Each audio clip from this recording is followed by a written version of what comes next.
Alléluia. Bien-aimé, ce matin, commence par rendre grâce à Dieu.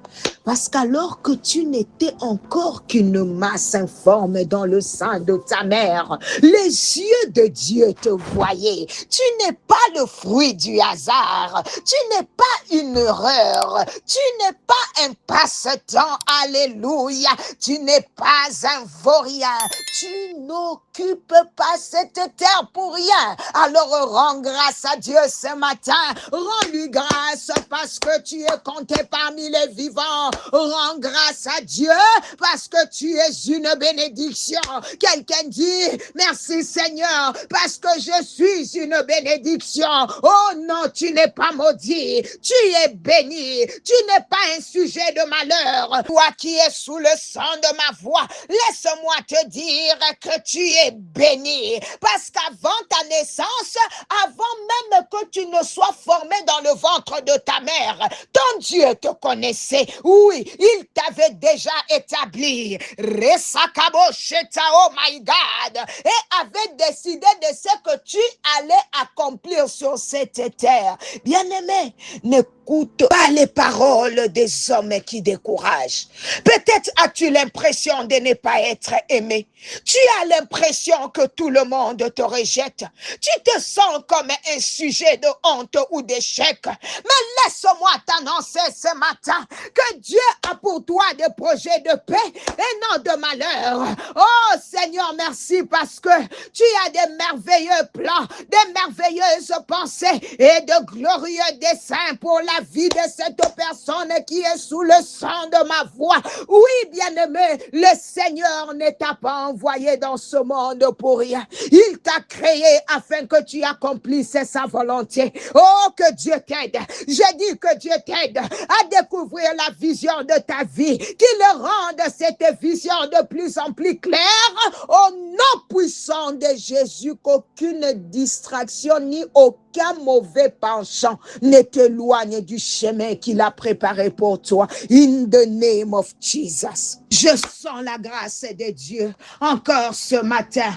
Alléluia. Oh, le Saint-Esprit envahit nos maisons. Il remplit nos vies.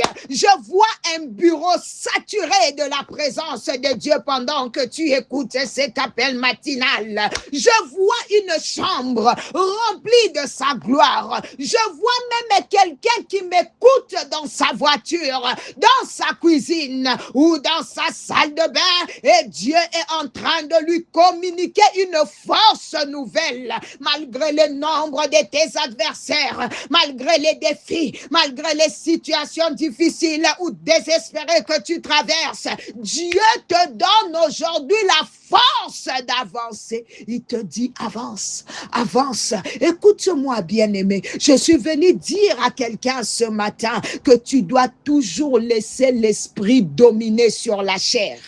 Car tout croyant né de nouveau n'est plus appelé à vivre selon la chair, mais selon l'esprit. Tu as besoin d'être rempli du Saint-Esprit, Saint-Esprit de Dieu. Remplis nos vies afin que nous comprenions ce que tu veux nous communiquer aujourd'hui. Bien-aimé, dans les livres de Joël, Dieu dit, je répandrai mon esprit sur toutes tes chairs. Vos fils et vos filles prophétiseront, vos vieillards auront de songes, et vos jeunes gens des visions. Lorsque Dieu parle de son esprit, il parle de son règne. Il répand son règne afin que son royaume soit établi dans les vies, dans les familles et dans les nations. Lorsque nous parlons du règne de Dieu, nous parlons de sa présence qui descend avec puissance, sa gloire, sa sainteté, sa magnificence. Pourtant, Dieu ne force jamais son entrée. Il respecte les libres choix qu'il a donnés à l'homme. Voilà pourquoi nous prions que ton règne vienne. Nous invitons Dieu à prendre la première place. C'est en réponse à cette invitation que sa gloire descend. Oh my God! Oh, je sens la présence de Dieu. Tu sais qu'il y a de maisons où l'on ressent immédiatement la paix parce que Dieu y est honoré. Mais il y a aussi des maisons où l'atmosphère est lourde, où règnent les disputes, les cris, les incompréhensions, les oppressions spirituelles. Ce n'est pas parce que Dieu ne les aime pas, mais parce qu'il attend qu'on lui ouvre la porte. Alors ce matin, si tu sens que l'atmosphère de ta maison est pesante, lève les mains là où tu es. Alléluia. Et invite le Seigneur. Oh bien-aimé, le ciel est ouvert. Dis Seigneur, viens régner dans ma maison. Change l'atmosphère de mon foyer. Oh, que ta paix, ta joie et ta présence remplissent chaque pièce de cette maison. Nous voulons te respirer, Seigneur. Nous voulons que notre maison devienne un lieu où tu es honoré. Alléluia. Et laisse-moi ouvrir une parenthèse très importante. Papa, maman, instaurez les cultes familiales dans votre maison. Instaurez les cultes familiales dans votre maison. Ou encore, pourquoi vous avez arrêté la prière à la maison? Ne pensez pas que vos enfants sont trop petits pour prier. Plutôt, ils apprendront à connaître Dieu. Plus profondes seront leurs racines spirituelles. Le culte familial est un autel que l'on élève dans sa maison. Là où il y a un autel consacré à Dieu, les autels des ténèbres perdent leur influence. Beaucoup de familles cherchent des solutions partout alors que Dieu leur demande simplement de revenir à l'autel de la maison. Oh, donne-moi un amen. Bien-aimé, le temps que vous allez consacrer à Dieu pour les cultes familiales va transformer l'atmosphère de votre foyer.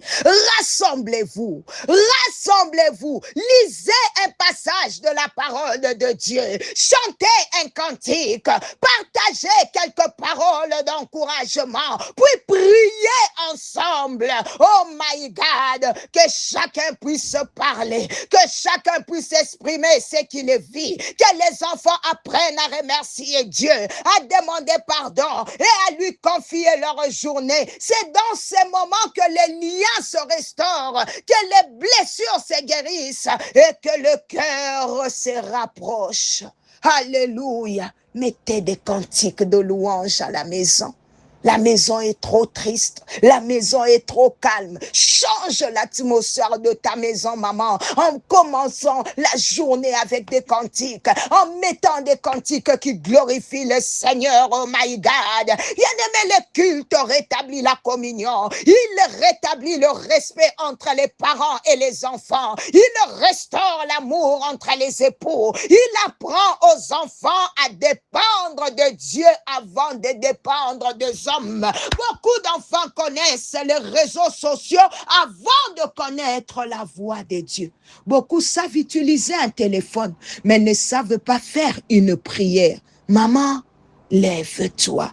Changeons cela. Faisons de nos maisons des écoles de la présence de Dieu. Satan déteste les familles qui prient ensemble parce qu'il sait qu'une famille, alléluia, unie dans la prière est difficile à détruire. Là où les parents prient ensemble, les querelles diminuent. Là où les enfants apprennent à prier, plusieurs mauvaises influences perdent leur force. Le culte familial devient une muraille spirituelle contre la division, contre la haine, contre les attaques de l'ennemi. Il attire la faveur de Dieu sur la maison. Les anges de Dieu prennent plaisir à demeurer là où son nom est élevé. Voilà pourquoi j'encourage chaque famille. Choisissez un moment, tôt le matin ou avant de dormir, et soyez fidèles à cet autel. Vous verrez la différence. Les atmosphères changeront, le cœur changera, les relations changeront, et la paix de Dieu régnera dans votre foyer. Oh, je referme cette parenthèse. Oui, bien-aimé, le règne de Dieu commence lorsque nous lui ouvrons la porte. Jésus lui-même a dit, voici, je me tiens à la porte et je frappe. Si quelqu'un entend ma voix et ouvre la porte, j'entrerai chez lui, je souperai avec lui et lui avec moi. Ce matin, Jésus est à la porte de ton cœur. Il est à la porte de ton mariage. Il est à la porte de ton foyer. Il les frappe. Il les frappe. Alléluia. Il les frappe. Oh mon Dieu. Ouvre-lui la porte. Ne résiste plus à sa voix. Peut-être, alléluia, t'es-tu éloigné de lui? Peut-être avais-tu décidé de ne plus aller à l'église parce que les réponses tardaient à venir. Peut-être les épreuves t'ont découragé. Mais aujourd'hui est un jour de grâce. Aujourd'hui, Dieu te donne une nouvelle occasion. Il ne t'a jamais rejeté. Il t'attend avec amour. Ouvre-lui ton cœur une fois de plus. Reçois-le comme Seigneur et Sauveur de ta vie. Dis-lui, Seigneur, je ne veux plus vivre sans toi. Je ne veux plus prendre mes décisions sans toi. Dirige ma vie. Conduis mes pas. Je veux recommencer avec toi. Oui, Dieu est là. Il est présent. Il frappe encore. Ne laisse pas passer cette visitation. C'est ton jour. C'est ton moment. Tu as pris la bonne décision en revenant vers le Seigneur. Que mon Dieu marche avec toi, qu'il bénisse ton foyer, qu'il établisse son règne dans ta maison, qu'il bénisse ton mariage, tes enfants, ton travail et toute ta semaine. Au nom puissant de Jésus, que le Seigneur vous bénisse abondamment. C'était Maman Nathalie Lokola. Bye bye.